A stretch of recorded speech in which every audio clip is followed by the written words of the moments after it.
Hello and a very warm welcome back to Team JLX podcast. It's me, Xander, as always. I'm not even sure why I say the as always bit, because it would be a bit weird if, say, somebody else did this podcast and it wasn't me and they said their name was Xander. So I probably should drop that first bit.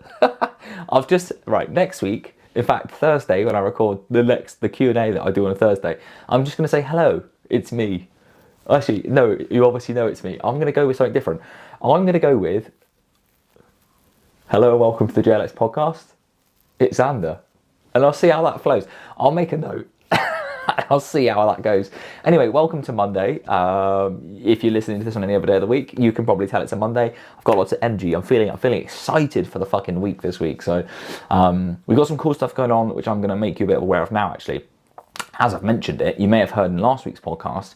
So we are building something at the moment, which is gonna change the game for a lot of people. And it's a way for us to give you guys something that many other people have done before, but in a way that really works. Really fucking works. And so we're kind of people say you can't reinvent the wheel, but you can if it's a different type. So we are taking the wheel that's already there and reinventing it a little bit to give you something that's really gonna punch home the result that you want. And I'm really trying hard not to tell you what it is, because I am useless at keeping secrets. As you may have heard in a previous podcast, I am the worst player at Cluedo. Fucking awful player at Cluedo. I usually read out the cards, you know. So anyway, the reason I'm telling you this is because we are going to be releasing an early opportunity, basically. It's not an early bird because this isn't some kind of fucking jumble sale. It is just going to be an early opportunity. And the reason we are going to be doing that is because when we set said thing together, we are going to be offering something alongside that for people who take us up on that earlier offer that we're going to be producing. So if you are already hearing this and you're getting a bit of excitement and you're thinking, oh, I'd quite like to be a part of what they're producing here, then drop me a message on Instagram. It's Xander_JLX, just saying project, and I will add you to something and I will keep you a bit closer in the loop. Obviously, I'm keeping you guys in the loop through the podcast anyways. A big thank you for being a part of our team here. But I will keep you even more in the loop and you will be the first to hear about it. So not only will you be in an early opportunity, which means that you're going to get notified of it earlier, but you're also going to get a slightly modified price as well, as a thank you for supporting us in that way. So lots of benefits from that. As I said, just send me send me a message on Instagram saying project and I will send you what you need to know. Okay, so today's podcast is going to be about the JLX method. Okay, this is the method that we use in our coaching. It is the way that we take our clients from A to B, and it is fundamentally the thing that we have always done, and this is how we do it. I'm not going to run you through the nitty-gritty bits. I'm going to run you through the main 3 stages, how those 3 stages work, and of course, why they are so effective.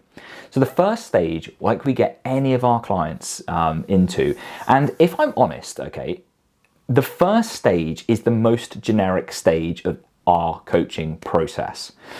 It feels weird to tell you that because my instincts as a coach, I want to sit here and I want to be like, everything is going to be so personalized to the nines. It's going to be, you know, we're going to make you something that's completely catered to you. And that is all true, right? It is all catered to you. You're not going to get someone else's plan.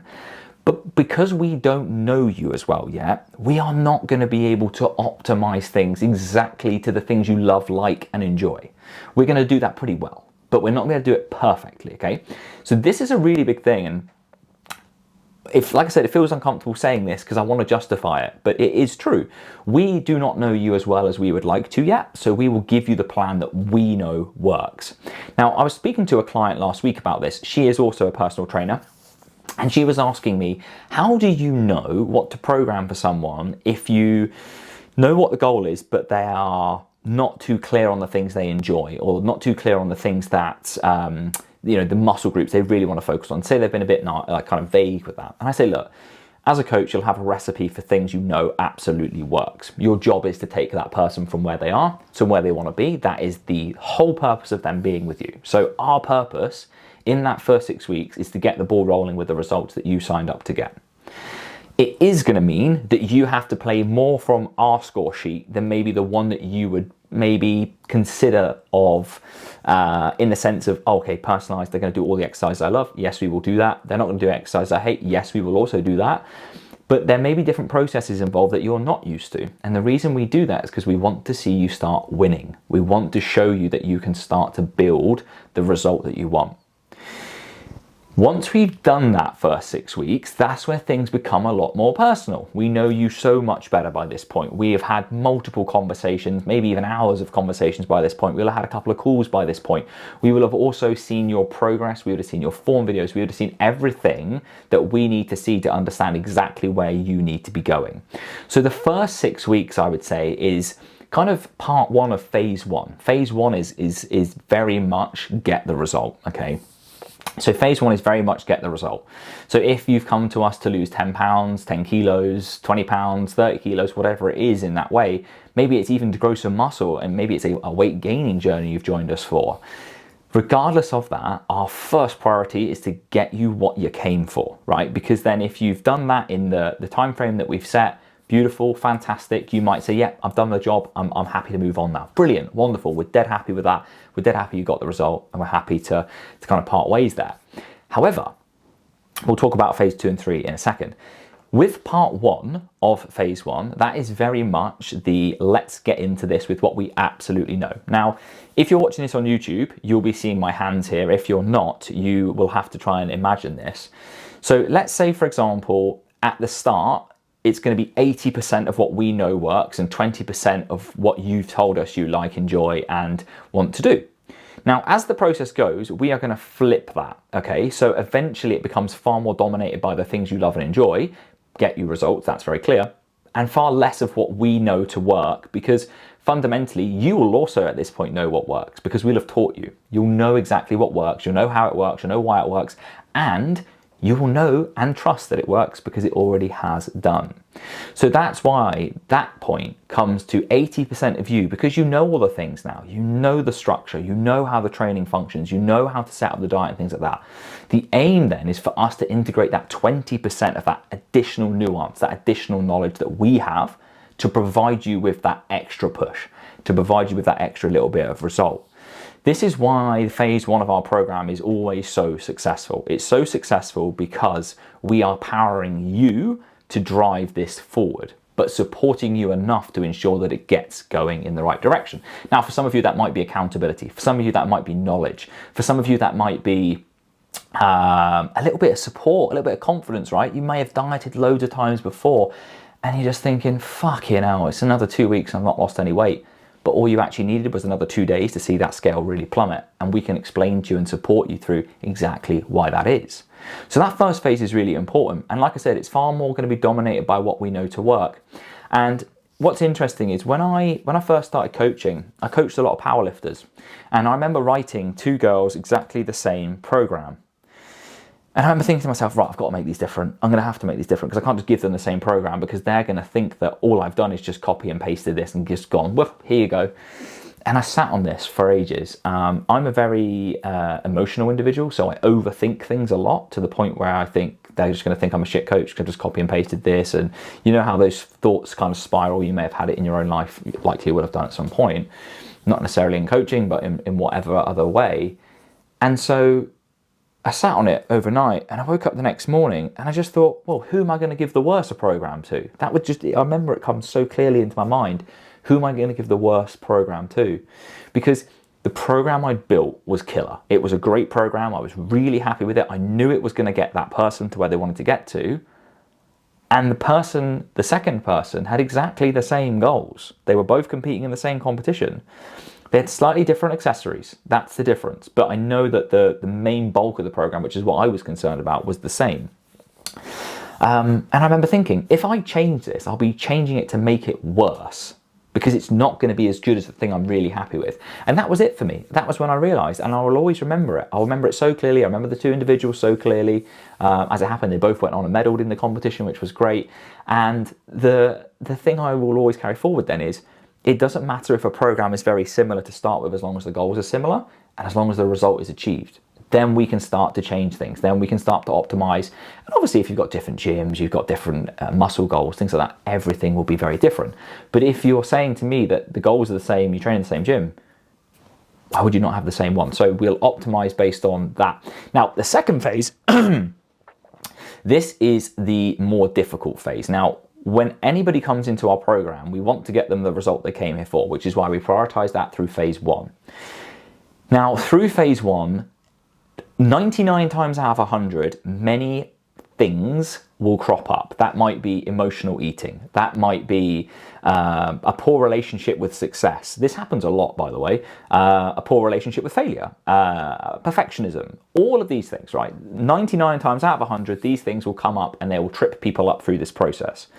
Now, phase 2 takes two directions. One direction is, okay, phase 1, we've got some results, so you absolutely know the process works, you're confident, you're feeling much better in yourself, you're training harder, all of this good stuff. We'll talk about training in a second.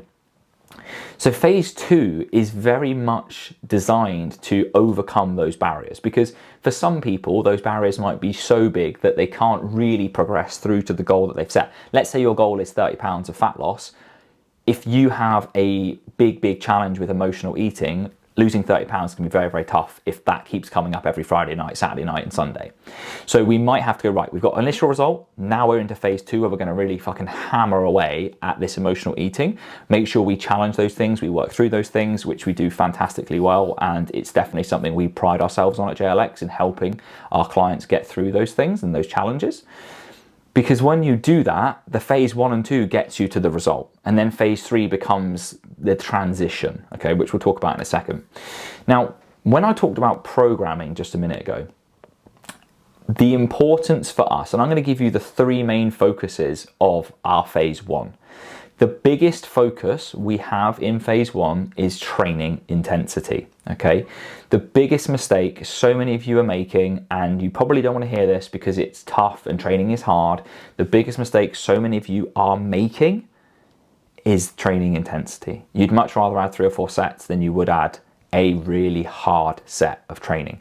Now, the reason we focus on that is twofold. I've worked in this industry now for nearly 10 years, and I've worked with women that whole time. It's been my speciality this whole time.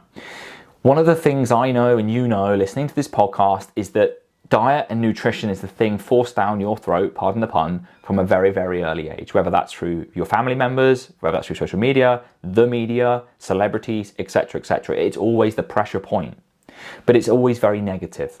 You learn from a very young age what you look like matters more than anything else.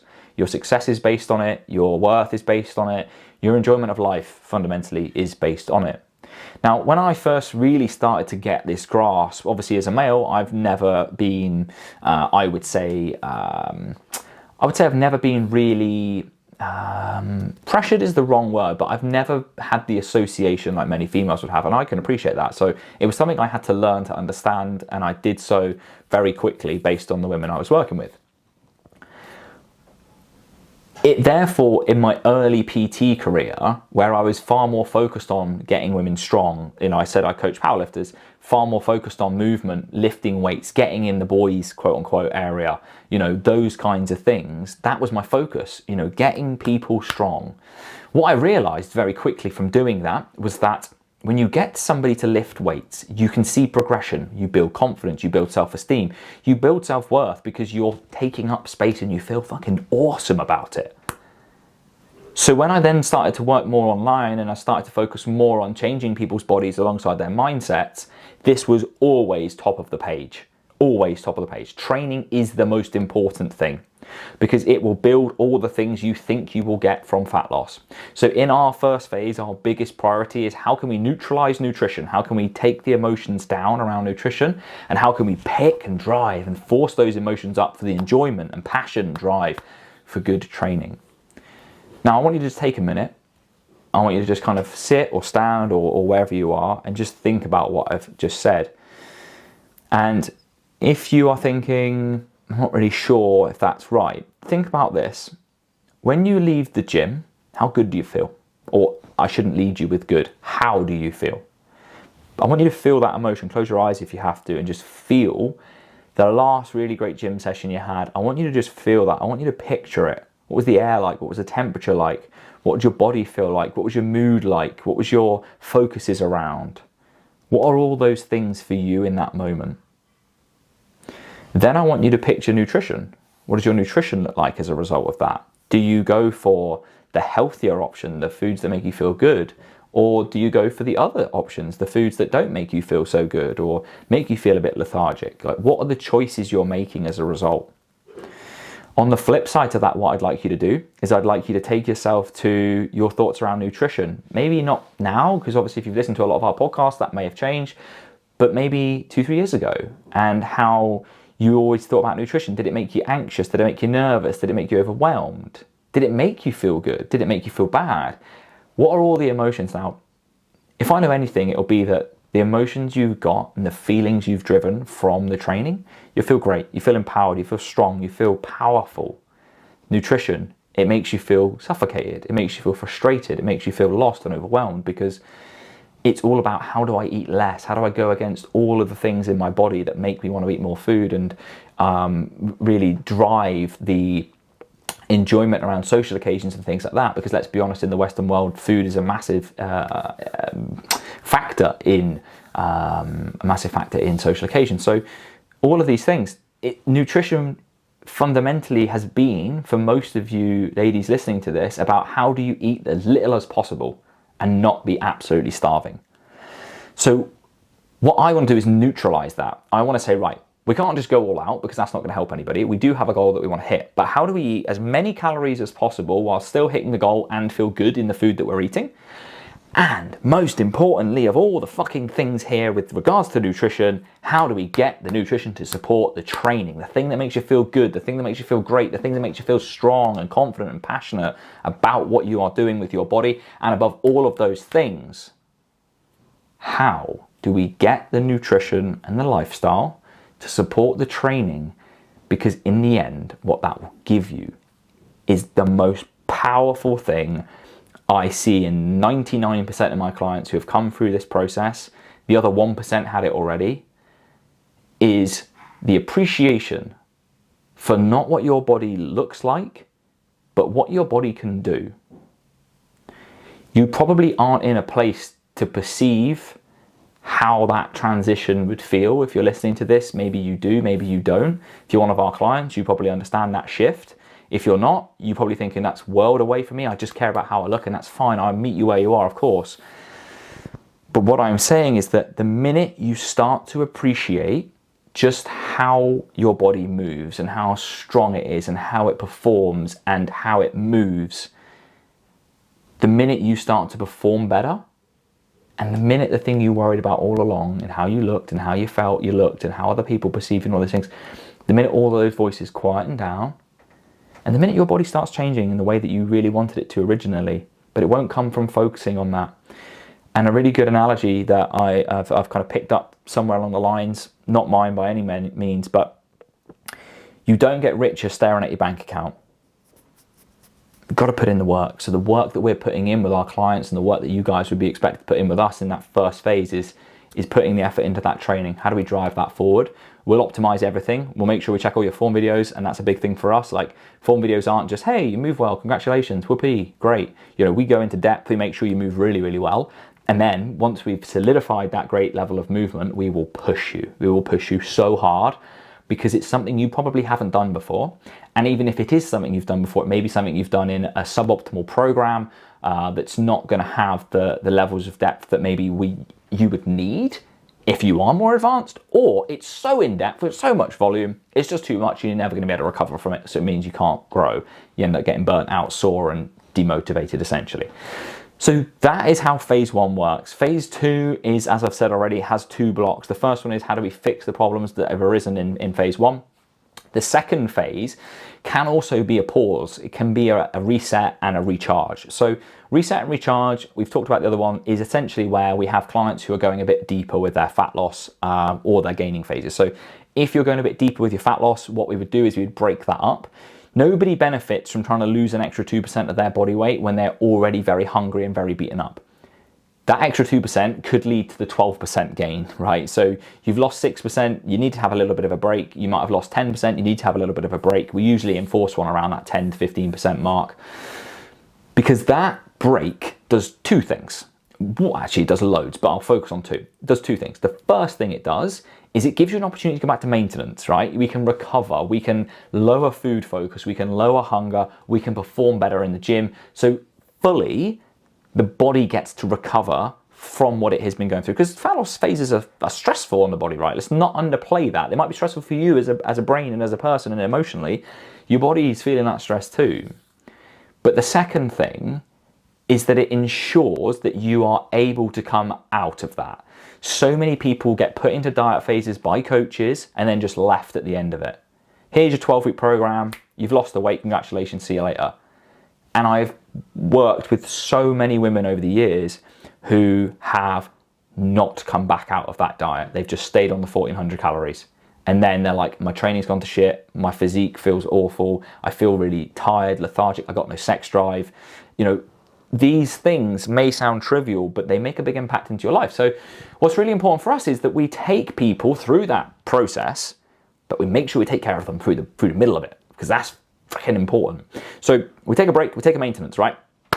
In that maintenance bit in the middle, what we're doing is we're making sure that the relationship with food is in a good place. We are able to increase the calories because it mentally can be a challenge for people. We are making sure that training is in a good place and our bodies are in a good place.